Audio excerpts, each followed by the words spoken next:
First year के mathematics का exercise 4.5 का question number 7, question number 8, question number 9, 10 ये हमारा आज का टारगेट है। और जब अगर 11 और 13, 11, 12, 13 भी हुआ तो वो भी कर लेंगे, ये तो हम सीखें। इसमें हमारे पास पहला क्वेश्चन नंबर 7 है। कहता है find the sum Sn, sum of the series Sn हमें फाइंड करना है of the first n terms of the sequence. एक सीक्वेंस दे रहा है, उसमें 1/2 कर रहा है। वो कहता है 1/2 होल पावर n है। ये सीक्वेंस नहीं है, ये तो एक इंटीजर है, लेकिन वो कहता है इससे बनने वाली सीक्वेंस की सम ऑफ द सीरीज फाइंड करें। अब इससे बनेगी कौन सी सीक्वेंस? में जब बुक पर लास्ट टाइम पढ़ रहा हूं, find the sum of Sn of the first n terms. पहली n टर्म, n का मतलब n तक ये वैल्यू जा रही है। n की वैल्यू नहीं दी हुई, लेकिन n तक वैल्यू जा रही है। n terms of the sequence ये दी हुई है, आपको n पुट करना है, सीक्वेंस लानी है, उस सीक्वेंस की आपने Sn फाइंड करनी है। सो आपका simple n is equal to n भी आप ध्यान में रखें, n is nothing here, n is n is 7, 8, 9, n is n। By putting मुख्तलिफ सीक्वेंस लाने के लिए n को हम पुट करते हैं। n is equal to 0, n is equal to 1 से स्टार्ट करें, 1, 2, 3, 4, 5 up to 1। n is equal to 0 भी कर सकते हैं, 0, 1, 2, 3। तो इससे क्या आ जाएगा? सो सीरीज बिकम्स, और हमें नजर आएगी कौन सी सीरीज होगी। अब यहीं पर करें, अलग ग्राफ में अलग करने की जरूरत नहीं है। 1/2 पावर 1/2 आ जाएगा बेटा। 1/2 पावर इधर 2 हो जाएगा तो 1/4 होगी ना। कम प्लस नहीं, प्लस हम नहीं करते, वो बात की बात है जी बेटा। 1/, यहाँ पर 3 लगेगा तो 1/2 पावर 3, जिसको साथ में तो 1/8 एंड 1/16, क्योंकि 2 पावर 4, 1 तो 1 है। इट मीन्स ये आपकी ऐसे चाहिए। चूंकि 2, 4, 4, 2, 8 और बटा में है, तो ये भी एक ज्योमेट्रिक सीरीज है। इधर आगे लिख सकते हैं इज अ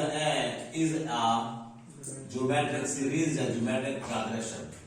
तो जब आपको सो आना है और उसे आखिर तक n है, अप टू n, तो अब हम लेंगे हियर। अब सीरीज की कुछ शक्ल हमें मिल गई है। a1 is equal to 1/2, a2 is equal to 1/4, r is equal to a2 by a1, which comes to 1/4 over 1/2, which comes according to fraction rule 1/4 गिरा, 1/2 है, ये 2 over 1 हुआ। After cancellation 1/2, r भी 1/2 आ गया। Right boys? अब r की value आ गई है, a1 की वैल्यू है, n का हमें पता ही नहीं है, n है, तो हम by Sn नाउ, और ये आपको नजर आ रहा है 1/2 इज लेस देन 1, ये 1 से लेस है, क्योंकि 1/2 को डिवाइड कर तो ये 0.5 है, और 0.5 1 से लेस है, और लेस देन और ग्रेटर देन वाले अलग अलग फॉर्मूले थे। Now we get Sn is equal to question sign. Sn का फार्मूला है a1 1 minus r power n over 1 minus r, ये फार्मूला लगेगा। और अगर r की वैल्यू 1 से ग्रेटर होती है तो फिर r पावर n minus 1। जो चीज आप कर चुके हैं वो होनी चाहिए, आपको आनी चाहिए। By putting values Sn is equal to a1 की वैल्यू 1/2 है, r power 1 minus r power n 1/2 whole power n है, और 1 minus r value 1/2। It means Sn is equal to 1/2 out of the bracket, उसका हमें पता है 1 minus 1/2 power n हो जाएगा। ये n दोनों को मिलेगी, ये इससे निकल रहा है, लेकिन इकट्ठा लेंगे बेटा। जब इकट्ठा एलसीएम लेते हैं तो फिर उसमें बटा हमें नजर आ रहा होता है 1/2 आउट ऑफ द ब्रैकेट, ये मेन बटा हुआ, इनका एलसीएम ले रहे हैं। एवरीबॉडी इस प्रोसेस को कई दफा मुझसे सीख चुका। 2 पावर n इज एलसीएम, इसके नीचे नहीं है तो ये ऊपर मल्टीप्लाई होगा 2 power n minus 2 power n से 2 पावर n कैंसिल तो 1 बचा, राइट। और यहाँ पे एलसीएम लेंगे तो 2 चढ़ा मल्टीप्लाई होगा 2 minus 1 and then is equal to Sn आ रहा है 1/2 is out of the bracket, 2 power n minus 1 over 2 power n, ये होगी वैल्यू। और नीचे बच गया 1, 2 से 1 गया 1 ओवर 2, ये भी 1 ओवर 2 है, ये भी 1 ओवर 2 है, 1 ओवर 2 से 1 ओवर 2 कैंसिल। आफ्टर कैंसिलेशन जो रिमाइंडर बचा है, जो रिमेनिंग वैल्यू बची है, वही आपका आंसर है। वजह आप कहेंगे यहाँ तो सर n है तो n ठहरा रहे, नो प्रॉब्लम, क्योंकि n तक वो कह रहे हैं सम ऑफ सीरीज n तक निकालो, ये आपका एग्जैक्ट आंसर है बॉयज। ये दरमियान में माइनस है तो ये कैंसिलेशन नहीं होती है। हाँ, ओवर अपना अपना दे दे, वो फिर वही चीज आ जाएगी जहां से हम एलसीएम लेकर आए हैं, तो नथिंग मोर स्टेप्स। ओके, ये वो आपका एक इंपॉर्टेंट क्वेश्चन 7। क्यों इंपॉर्टेंट? ये उसी तरह जिस तरह छोटी लाइन पे एक इंपॉर्टेंट क्वेश्चन। अब आ जाए मेरे क्वेश्चन नंबर 8 की तरफ। क्वेश्चन नंबर 8 में जाने से पहले आपको मैं रिवाइज करा दूं, एक चीज आपको मैंने पढ़ाई हुई है, कुछ हम इस तरह की नेमिंग देते थे, आपको कुछ याद आया? a plus D, a minus D, और अगर 5 है तो a plus 2d, a minus 2d। इधर भी कर किस लिए करते थे? ताकि ये आपस में एक जैसी चीजें जब एडिंग करें तो कर दें, हमारे पास सिर्फ एज बच जाए, a बच जाए। वो उधर कहता था सम ऑफ द सीरीज, और उधर अरिथमेटिक सीरीज की बात होती थी। अभी हमारे पास ज्योमेट्रिक सीरीज है, तो ज्योमेट्रिक सीरीज में हम कैसे नाम देंगे जब हमें दूसरा नाम देना पड़े? तो ये क्वेश्चन नंबर 8 और 9 में हम सीखेंगे। एवरीबॉडी मेरे साथ है, क्वेश्चन नंबर 8 है, यहीं से स्टार्ट कर रहा हूं ताकि आपका स्टॉप हो जाए। जी बेटा, the sum of 3 numbers in GP is 30। 3 number है जो हमने खुद से लेने हैं। जब मैं खुद से लेने हो तो अरिथमेटिक कैसे लेते हैं, तो ज्योमेट्रिक कैसे लेने हैं वो मैंने ऐसे लेते हैं कि वो मल्टीप्लाई से इससे कट जाए आपस में। जी बेटा, sum of 3 numbers in GP में geometric progression is 38 and their product sum 38 और प्रोडक्ट 17 28 है। Find them. अब क्या कहेंगे? लेट a ओवर r एक लेंगे, एक a लेंगे, एक a r लेंगे। आप कह सकते हैं कि सर ये लेना, a ले, a r ले, a r स्क्वायर ले, फिर इनकी इक्वेशन नहीं बनेगी, इनसे हमारी वैल्यू रहेगी, a और r दोनों अननोन रहेंगे। मैंने एक बटा में क्यों ली? ताकि ये और ये मल्टीप्लाई होगी तो r r कट जाएगा, ओ ठीक है, फिर a बच जाएगा, इक्वेशन आ जाएगी, इक्वेशन आ जाए हमें वो अननोन वैल्यू फाइंड हो जाएगी। तो आप लोग ये देखो ना, है यहाँ भी r का नाम, इससे r को मल्टीप्लाई करें, r r कट जाएगा, a आ, फिर r से मल्टीप्लाई करें। अगर 5 लेने पड़े, एग्जांपल में 5 हो, 5 terms of the geometric progression, तो इधर a r स्क्वायर और पीछे a over r square, a over r square, ताकि वो एक दूसरे के दुश्मन रेडी हो, एक दूसरे को खत्म करेंगे काटने के लिए। ओके, तो ये भी आपको मैंने बताया कि a ओवर r, a और a r, a1 भी कह सकते, a1 ओवर r, a1, लेकिन a जब एक जैसा तो a1 लिखने की जरूरत नहीं है। अब उनकी कंडीशन पर हम जाएंगे। Sum of 3 numbers in GP is according to first given condition, क्योंकि 2 है। फर्स्ट गिवन कंडीशन, इनकी sum a over r plus a r is equal to 38 है। 38 बिल्कुल 38। इसको इक्वेशन 1 का नाम दे देंगे आप। मुझे एक कॉमन नजर आ रहा है, लेकिन अभी नहीं, बाद में जब जरूरत पड़ेगी। और their product is according to second given condition, a over r multiply a r, या ब्रैकेटों में लिखे is equal to 17 28 17 28। Okay boys, r से r कैंसल, तो a क्यूब हो गया। अब आपने ये भी क्यूब देखना है, आप अपने कैलकुलेटर पर करते रहना। मुझे याद है, मुझे पता है ये किसका क्यूब है, 17 28। क्यूब का मतलब पावर 3 ना। अगर आप 5 6 7 को चेक करने की जरूरत भी नहीं है, 10 पावर 3 करें तो 1000 आता है बेटा, क्योंकि 3 zeros आ जाते हैं। इसका मतलब है 10 से तो ये ज्यादा है। 11 का क्यूब करें तो 11 3 दफा, तो ये 1 1 1, तो 1 आता है स्टार्ट में, तो इसका तो स्टार्ट में 1 नहीं है। इट मींस 12 का क्यूब है। मैं इसकी जगह पर 12 का क्यूब ले रहा हूं। आप ऑल स्टूडेंट चेक कर लेना, 12 को 12 से फिर 12 से मतलब 12 12 12 तीन दफा अपनी जान से मल्टीप्लाई होगा तो ये 17 28 आता है। इससे क्यूब मैंने काट लिया। a is equal to 12 is your first answer कि a की वैल्यू आ गई। अब by putting a is equal to 12 in equation first में हमारे प्लस में आया हुआ है जिसमें a आ जाएगा तो r की वैल्यू आ जाएगी 3 a over r plus a r equal to 38 it's answer है। अब a कॉमन निकाल लो तो आपके पास फिर a की जगह पर a लगेगा, a की वैल्यू 12 a की जगह पर लगेगी तो ये क्या बचेगा यहाँ पे 1 over r प्लस a गया तो 1 प्लस a गया तो r मानते हो बॉयज 38 इसकी जगह पर 12 लगा लो। मैंने पहले कह दिया उसकी वैल्यू हम लगा रहे हैं 1 over r plus 1 plus r and then ये 12 इधर जाएगा नेक्स्ट स्टेप में। अगर आप इसका r वो ले लें एलसीएम तो ये भी अच्छी बात है।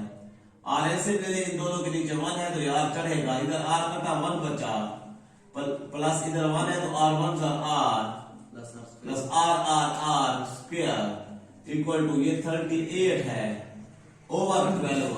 बात को समझना ये आपका 1 plus r square over r equation है सॉल्व करते जाएंगे क्वाड्रेटिक बन जाए जो भी बन जाए नो टेंशन। तो अब आपका ये जो है 2 वाला टेबल 2 6 2 19 19 2 38 और 2 6 12 ऐसी बात आ गई बिल्कुल ठीक है। 19 इधर 19 इधर ठहरा देंगे ओवर 6 चलो बकिया चीज मैं लिख लूं।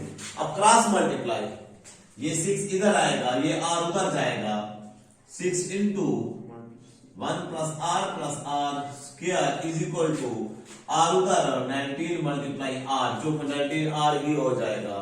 करते जा रहे हैं होता जा रहे हैं कोई मुश्किल नहीं है। हाँ वहां पे मुश्किल होती है जहां पे हम रुक जाए सोचने पे आ जाए। जब तक हमारा जहन मनता जा रहा है हम चलते जा रहे हैं तो ये तो एक इतना आ गया मैं कहता हूँ 2 दफा रजिस्टर भरना पड़े हमें मुश्किल नहीं। अंदर मल्टीप्लाई करें बेटा 6 plus 6r plus 6r square is equal to 19r। अब ये तरतीब देते हैं 6r स्क्वायर पहले प्लस का 6r प्लस का 6 minus 19 is equal to 0 19r है। अब आते हैं 6r स्क्वायर 6r से 19r तो माइनस का 13r ऐसी बात बेटा प्लस का 6 इक्वल टू 0 आपका क्वाड्रेटिक इक्वेशन बन गई है। क्वाड्रेटिक इक्वेशन को आपको फैक्टराइजेशन और क्वाड्रेटिक फार्मूले 2 तरीके हैं।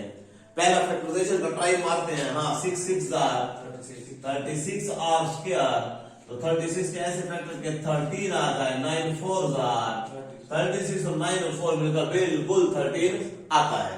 ये जो कि माइनस का है तो बोथ को हम माइनस की साइन देंगे दोनों के साथ r लिख देंगे 6r स्क्वायर माइनस का 9r माइनस का 4r प्लस का 6 इक्वल टू 0 हो गई बात नहीं। कॉमन लेना है हमने इनमें कॉमन लेना है। इन दो में कॉमन अपना है 3r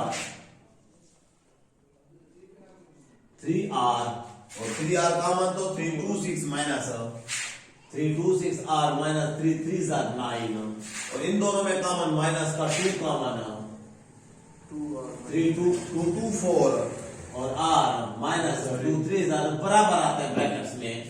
अगेन जो मुझसे 10th सीख चुके हैं मेरे लेक्चर ले चुके हैं उनको पता है कि अगेन के बाद ये कॉमन निकल रहा है 9th में भी और 10th में भी 3r माइनस 2।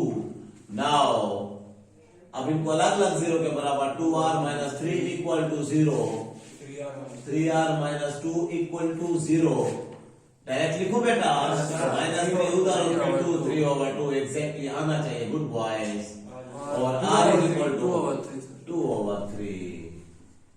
r की तो 2 वैल्यूज आ गई हैं बट हमारे पास a की वैल्यू 1 आई हुई है वो ये 12 तो 1 के लिए हम पहले दोनों को कर ले वैल्यू सारी क्योंकि हमने जो नेमिंग की है वो ये थी a और r ये थे।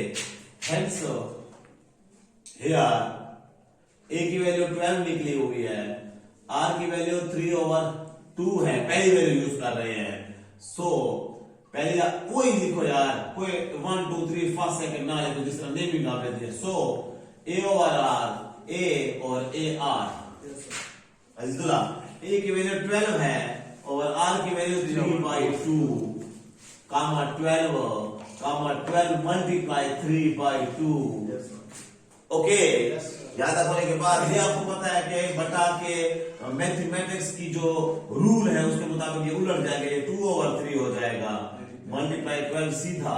हाँ, ये 12 और ये 2 6 3 18, ये 3 4 और 4 2 8, 12 और 18, ये आपकी वो सीरीज की टर्म्स है, 8 12 और 18। अब अगर आप लिखेंगे नाउ फॉर, इसी तरह करना है जिस तरह मैं कर रहा हूं, 8 12 और आर की वैल्यू दूसरी हो क्या 2/3, तो और कुछ भी नहीं होगा, ये आंसर आपका आया अज़ीजुल्लाह। वहां बेटा ये आप नहीं करेंगे, जिस तरह मैं कर रहा हूं वही करना है, ये उलट हो जाएगा, 18 आएंगे यही, लेकिन रिवर्स हो जाएंगे। अगर आप पुटिंग करें आर की वैल्यू ये, तो फिर भी यही आएंगे। तो आप कितने तक उसको क्लियर आंसर देंगे, बिल्कुल ना लिखे नंबर कट सकता है, बताकर लिखे आपके नंबर मिलेगा आपको। तो ये सीरीज उसने हमसे मांगी थी 3 values. Everybody clear? Yes sir. अब आ जाए इससे भी प्यारा क्वेश्चन करने के लिए। ये कौन सा हुआ? ये क्वेश्चन नंबर 8 हुआ, ये 7 हुआ, 8 हुआ। अब कर रहे हैं हम 9 क्वेश्चन, जो कि इसी पेज पर 150 पे पड़ा है। कहता था sum of first 6 terms of a geometric series is 9 नहीं है, is 9 times the sum of its first 3 terms. Find the common ratio. Common ratio कौन सी होती है? आर होती है। आर की वैल्यू हमने फाइंड करनी है। फिर पढ़ रहा हूं सवाल को। सम ऑफ 6 टर्म्स है सम, लेकिन पहली में 6 टर्मों की सम है, दूसरी में 9 टर्मों की सम है, 3 टर्मों की सम है, और 9 टाइम्स है, 9 गुना है। ये इस तरह सवाल है, बिल्कुल वही क्वेश्चन है, या उसी तरह वैल्यू और है बाकी क्वेश्चन नंबर 5 की तरह। क्वेश्चन नंबर 5 में भी आपने आर फाइंड करना है। मेरे प्रीवियस लेक्चर में, कल वाले लेक्चर में, इस लेक्चर से पहले वाले लेक्चर में मैं उसको खत्म कर चुका हूं। अगर आप उसका सोल्यूशन देखें तो उसके बाद आपको ये बहुत इजी समझ आएगा, और इसको देखें तो वो हो जाएगा आपसे इजी। पावर में फर्क होगा, बाकी वही। आता हूं, लेफ्ट करते हैं हम, left A R square AR cube up to so on is geometric series या ज्योमेट्रिक प्रोग्रेशन। ये आपने लेफ्ट कर दिया। अब आप कहेंगे सर उधर आपने ए और आर वो उसमें और कंडीशन थी, उसमें हमने काटना था, यहाँ हमने काटा नहीं, यहाँ में तैयार इक्वेशन दी हुई है उसने, यहाँ पे हमने इक्वेशन लाने के लिए वहां भी काम किया था। दोनों में आप कंपेरिजन करें, दोनों में नहीं तीनों में, उस 5 क्वेश्चन को भी इसके साथ कंपेयर करें। वो 244 टाइम्स था, ये 9 टाइम है। अब हम यहां लिख रहे हैं एज बाय गिवन कंडीशन या अकॉर्डिंग गिवन कंडीशन। क्या कह रहा है? सम ऑफ 6 टर्म्स, मतलब S6 इज इक्वल टू किसके बराबर है? Sum of 6 terms of geometric series is 9 times, 9 गुना है, 9 times of the sum of its first 3 terms, मतलब S3 के। फाइंड द कॉमन रेशो, हमने R फाइंड करना है। R फाइंड करना ऊपर लिख रहे। मैं जब क्वेश्चन को बार बार पढ़ा करूं, बोर मत हुआ करो। मैं बोर नहीं हो रहा होता हूं, मैंने 3 ग्रुप पहले भी पढ़ाए होते हैं, उनको यही क्वेश्चन कराया होता है। जब मैं आपको फ्रेश होकर आपको स्टार्टिंग समझ कर पढ़ा रहा होता हूं, तो आप तो समझने वाले, आप तो सीखने आए हैं, आपका तो काम सीखना है, आप भी फ्रेश होकर उस पॉइंट को सीखा करें। अब वो जो उसने कंडीशन दी है, द सम ऑफ फर्स्ट 6, तो ये फर्स्ट 6 की सम है, और ये फर्स्ट 3 की सम है, और ये फर्स्ट 6 की इसकी 9 टाइम्स है। जब ये 9 टाइम्स है तो उसके साथ 9 मल्टीप्लाई करेंगे। इतना तो आपको भी पता है, 6 वैल्यूज की जमा और 3 वैल्यूज की जमा में 3 वैल्यूज की जमा छोटी होगी, 6 वैल्यूज की जमा बड़ी होगी, तो छोटी को 9 से जब देंगे तो इक्वल हो जाएंगे। अब हम इसका फार्मूलाज देखते हैं, बाय पुटिंग वैल्यूज या बाय पुटिंग फार्मूलाज। इसकी वैल्यू है A1, फार्मूला है बेटा, sum of the series R power n minus 1 over r minus 1 होता है, जो कि ये s6 है, तो r पावर n की जगह पर r6 हो जाएगा ना। जो मैंने पहले क्वेश्चन किया क्वेश्चन नंबर 5 उसमें इधर r10 आया था, इज इक्वल टू ये 9 लिखा, s3 का मतलब r power 3 minus 1 over r minus 1, एक कमी 9 तो इधर लिखा, स्पेशल ब्रैकेट a1 तो है ना बेटा, ये फार्मूला है उसका।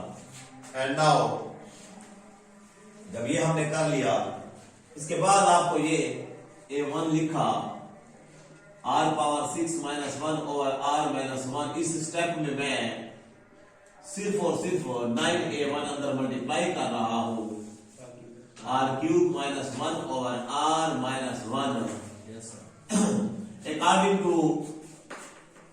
टू डेफिनेशन ऑफ इक्वल जो होता है इक्वेशन की डेफिनेशन के मुताबिक राइट और लेफ्ट साइड से आप एक जैसी चीज काट सकते हैं, हटा सकते हैं। तो आपका पहले a1 इधर भी है, a1 इधर भी है, कटा, r माइनस 1 इधर भी है, r माइनस 1 इधर भी है, कैंसिल हुआ, आपके पास ये बच गई वैल्यू r6 माइनस 1, और ये 9 इंटू द 9 अंदर मल्टीप्लाई कर दो, 9r क्यूब माइनस 9 1 9, ठीक हो गई था। अब ये r पावर 6 है क्वाड्रेटिक लेकिन बड़ी पावर है, माइनस 1 वो इधर ले आए दोनों, माइनस 9r क्यूब माइनस इधर आकर प्लस 9 हुआ इक्वल टू 0, r6 है बेटा, r6 माइनस 9r क्यूब, 9 से 1 गया, प्लस का 8 is equal to 0, and by factorisation, by factors जी, r6 ये 8 1 8, यस सर, 8 1 8 और 8 और 1 मिलकर 9, माइनस का 8r क्यूब माइनस का r क्यूब, दोनों माइनस मिलकर माइनस का 9 होता है, जो कि r क्यूब वाले के फैक्टर कर रहे हैं, तो दोनों के साथ r क्यूब आ गया। उस क्वेश्चन में r5 आया था, प्लस का 8 r पावर 6 में इन दो में कॉमन r क्यूब, r3 अंदर बचेगा r क्यूब माइनस 8, इन दोनों में कॉमन माइनस 1, अंदर बचेगा r cube minus 8। Everybody clear? Yes sir. उसके बाद अगेन इसे कर लो, अगर ये इधर नजर नहीं है तो कर लो इसको set, r cube minus 8 again में कॉमन, और r क्यूब माइनस 1, ओके, ये हुआ यहां तक, स्टॉप कर दो इसको।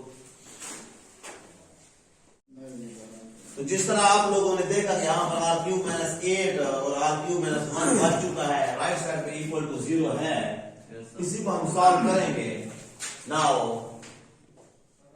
वही क्वेश्चन नंबर 9 है ना, यस सर, 9 चल रहा है, रिमेनिंग पार्ट है उसका, r क्यूब माइनस 8 भी इक्वल टू 0, और r क्यूब माइनस 1 भी इक्वल टू 0, तो r क्यूब ठहरा, माइनस 1 उधर जगह प्लस 8, r क्यूब है तो इसको हम क्यूब लिख सकते हैं ना, क्यूब से क्यूब कैंसिल, तो r is equal to 2, so easy, not difficult. r cube is equal to minus 1 उधर गया, r क्यूब 1 को तो 1 का क्यूब 1 4 1 5 जो भी हम लिखना चाहे लिख सकते हैं, क्यूब हटा तो r is equal to 1, but r can not be equal to 1, so r is equal to 2 is your required answer। उसने भी दी रेशो मांगी in geometric series Q। Full sir,